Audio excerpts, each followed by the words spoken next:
Hey, welcome to Horsehead Bookends for a gaming Sunday. So this move that I'm in the middle of has kind of messed up all my upload schedule, but it doesn't matter.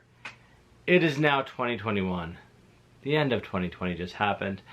And what we're going to do right now is we're going to talk about my top 10 games of 2020. Just because 2020 was such a crazy year, there were a ton of games that I didn't get to play that I wanted to play. So just because it's not on my list, odds are that I just haven't had a chance to play it this year yet, but hopefully next year I will be able to play it. One thing I do recall is I don't remember playing many games that were bad, that I didn't like. There were a few, but it wasn't very many. In my top 10 list of games, I did not want to pick any games that were either a remake or an expansion, and I tried not to, but there are two games that did get on there that are sort of expansion slash remakes. I mean, I didn't put in, like, I didn't put Gloomhaven Just Line on my list, even though I think it's awesome and it's great, but Gloomhaven already came out. This is kind of just like an expansion to it, so I didn't think it, for some reason I just didn't put it on the list, but I did enjoy the game a lot. So if you want to check out my video from last year, which was my top 10 from 2019, I will put that link right up there in the corner. And if I did a review or a unboxing of any of these games I want to talk about today, I will also put that link up in the corner as well. So let's get started. And we're going to start with number 10, which is actually a three-way tie because I couldn't really decide what was the better one, and they were all fun. And number 10 on my list with a three-way tie are the Disney games that came out this year. And I will go through them one at a time rather quickly. First up, Something Wild, a very quick, fun family card game. It plays sort of like Uno, where you're matching numbers and colors, but there are so many different varieties of this game, and it was a lot of fun. I have them all, and I've played some of them. This one, as you can see, The Nightmare Before Christmas, I have not yet opened, but you can see I talk about it more in this video right there. The other one, part of the three-way tie, is Haunted Mansion game by Prospero Hall. This is a lot of fun, especially if you are a fan of the Haunted Mansion ride itself, and you can see the unboxing for this right up there in the corner. And then finally, Jungle Cruise. This is the Parks Edition game that I got down at Disney itself, and this is sort of an adventure game where you try to figure out who is going to be the owner of the jungle navigation company. It's great. It has a lot of lore, especially if you're a big fan of the ride, and I can post that review up in that corner. Now, all three of those games were light and fun and easy to play, and I really enjoyed all three of them, and I couldn't pick one that I liked the best. But if I had to make a choice, it would probably be the Jungle Cruise game, just because I love that ride, and it's the game really come to cardboard life, I guess. I mean, it really does a great job interpreting the ride into a board game form. For number 9, earlier on I said that I wasn't going to put any expansions on or reprints, but this one just had to go on because I've played it a bunch of times and it's super fun, and that is Dungeon Mayhem Monster Madness. This came out in 2020. I think the original game came out in 2019, which had 4 heroes, and then there was an extra 2 hero expansion pack, and Monster Madness includes 6 not heroes. Monster Madness includes 6 monsters. You have a red dragon, a beholder, a mimic, a mind flayer, a gelatinous cube, and an owlbear. And red dragon, did I say that? I don't know if I did. Anyway, Dungeon Mayhem is a quick and easy 2 to 6 player card game where you start out with a deck of cards, and the object is to just try to whittle away your opponent's health, so you are the victor. It's like one giant dungeon brawl with Dungeons & Dragons characters laid on the top of it. What's really nice about this game is when you're attacking players, you can pick on whoever you want when you're playing, but at 5 and 6 players, you can only attack the person to the left or to the right of you. And once a person dies or loses all their health points, they basically become a vengeful ghost. So in every round of the game, they're allowed to inflict 1 damage on anyone else still left in the game. So anyway, this is a quick and easy, fun, light card game. If you're looking for a quick family game with the Dungeons & Dragons theme, I highly recommend this.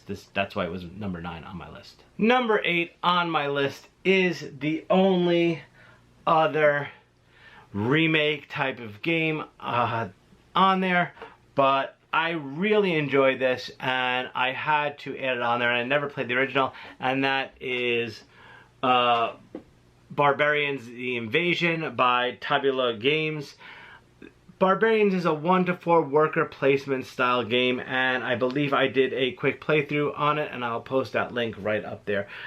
I'm a huge fan of worker placement games. This is a little gimmicky because you have this volcano that keeps turning, well, that you can turn based on how you play to pick your workers, but I think it just adds a lot more choice to the game, because depending on how you start or where you start is the track you have to take down the mountain to select your actions for the turn. So this was a lot of fun. I am glad I backed this. This was a Kickstarter game. This does have a miniature version and a meeple version. I decided to go for the meeple version, even though I love minis. The meeple version just I like the look of it better, so it was totally worth it. I loved it. Definitely check it out if you're into Barbarians and worker placement style games. Okay, number 6 on my list is D6 by Certifiable Studios. Dungeons, Dudes, Dames, Danger, Dice, Dragons. D6 is a 1-to-4 player sort of dungeon crawl adventure style game where you move around a map and you go on these adventures. And what's nice, there's no dungeon master needed. Everything is in this book, and it's all based on your die rolls. And it's a lot of fun, and the storytelling is pretty epic, and there's so much information in this book. It's hysterical when you read through some of it. Don't try to read through this book if you don't have to, because it will give away certain scenarios and stories based on how you roll. But there's so much content in this game. It is a lot of fun to pick up and play really quickly. I did a review, I believe, on it, and I'll post that right in the corner. So if you want a little more information, I would definitely check this out. But on my list at number 7, D6 by Certifiable Studios. Number 6 is Tiny Epic Dinosaurs by Gamelin Games. Another 1-to-4 players, leave. 1-to-4 player worker placement game where you are in charge of a dinosaur farm. It is a terrific game, and if you are a fan of the Tiny Epic series from Gamelin Games, I highly recommend grabbing it. I think I did a review on it, or just maybe just an unboxing, I'm not sure, but I'll post that link right there in the corner. Played this one a lot. I really enjoy it. We are at the halfway mark right now with game number 5. Is one of my favorite regular games, but this year they put out a roll and write, and that is Trois Dice. Trois Dice again is a 1-to-10 player. 10 player, really? Okay, a 1-to-10 roll and write game where you roll dice and then you just decide where you want to put them on your player board and you mark them off. If you're a fan of roll and write games, if you're a fan of Trois, get this game. It is so much fun. I wish I played it more this year in 2020, but I will definitely be playing it a whole lot more in 2021 because it's that much fun to play. And I'm not sure I did a review on it, but I think I might have done an unboxing, and I'll post that link as always in the corner. Okay, so now we are down to the top 4 games, and this was extremely hard for me to pick which order to put them in. And I think I really did it based on how many times I've played each game, because all 4 have been absolute stars in 2020. I've loved every game I've played of the following, and we're going to start with number 4 right now. So number 4 on the list is Tidal Blades Heroes of the Reef by Druid City Games and Skybound. I loved this game when I played it. I didn't really expect much of it. I thought I was going to get in this version, I was going to play it once or twice and not like it very much and probably just ship it right back out the door to someone who would enjoy something like this. But I absolutely love this game. I did a quick review on it. I'll post that in the corner. This is the deluxe Kickstarter edition. The regular edition should be out soon if it's not out already, but I highly recommend picking this up. This is a great set collecting, worker placement style game, and it's just so well done.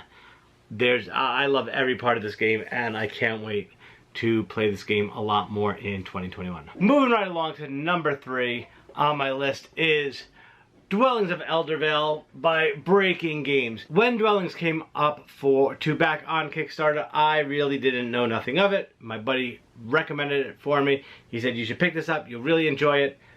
I backed it. I've played it a few times now.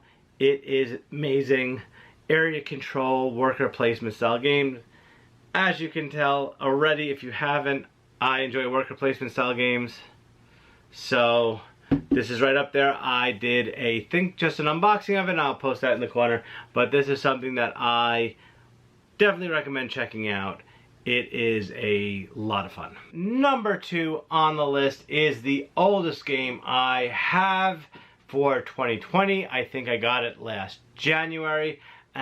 January or February? It was early. I did a video on it. I'll post a link right there. And that is On Mars by Vito Lacerda and Eagle-Gryphon Games. Vito Lacerda is one of my all-time favorite game designers. And this is probably his #1 game for me right now. It was Kanban, and I do have the new edition of Kanban, which I'll post that link up there. I did an unboxing of. I haven't had a chance to play yet. But this game is just so easy to grasp and understand. Again, worker placement style game. You're trying to colonize Mars. Every round you can take a shuttle from the surface to the space colony, and you do different actions, and as the game progresses and you build up your settlement on Mars, the ship actually takes longer to go back and forth between space and the surface of Mars, and this is such an amazing, amazing game. I love it, and it was definitely getting the #2 spot, if not the #1 spot. So let's see what's in the #1 spot that beat out all other 9 games, and I'm gonna get to that one right now. Finally, the #1 game on the list. This game beat out all the other games, and I absolutely am just addicted to this game. It's so good, and that is Dune Imperium by Direwolf Studios. Now, yes, I know for 2019, my #1 game was a remake of Dune. This one is 2020. This is another Dune game. I'm sorry, I can't tell you if another Dune game comes out in 2021. It might not be the #1 game. But anyway, this is amazing 1 to 4 player deck building game with area control and work placement aspects, where you basically fight for control of Arrakis and the 4 factions, and the game plays over 10 rounds, and each round, depending on who you're battling with, as you send troops into battle, you send them first to your barracks or your garrison, and then you send them into the conflict based on where you can move your workers to. There's so much going on in this game for a deck building game. A lot of people think deck building games and they think, oh, it's probably very simple, kind of like Dominion, or then you get a little advanced like Clank or Tyrant of the Underdark.